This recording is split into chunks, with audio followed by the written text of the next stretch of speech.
আজকে আজকে যে পরিস্থিতি হয়ে ক্যাম্পাসে অ্যাটলিস্ট আপনারা যদি কেউ দেখতেন, বিশ্বাস করেন আপনারা সারা জীবনের জন্য এই ছাত্রলীগ জিনিসটাকে যে কি পরিমাণ ঘৃণা করতেন বা ভয় পাইতেন আপনারা জানেন না।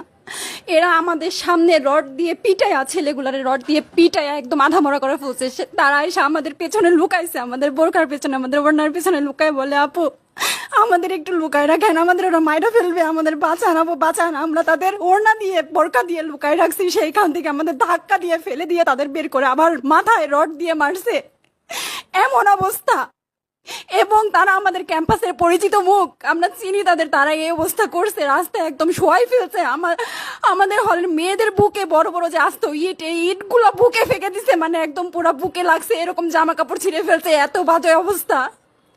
অথচ আমার ব্যাচমেট, আমরা যাদের সাথে ক্লাস করি, একসাথে বসি, আমি তাদের একটা কথা বলতে দেখি না এগুলা নিয়ে, একটা কথা না। এবং তাদের নিউজ ফিডে গেলে দেখবেন তারা এখন এগুলাই সাপোর্ট করে যাইতেছে। কিচ্ছু বলার নাই। আমি আমি কেমনে যাই এই মানুষগুলোর সাথে, এত বছর ক্লাস করছি, বা আমি আরো 6টা মাস কিভাবে ক্লাস করবো আমি জানি না, আমি সত্যিই জানি না।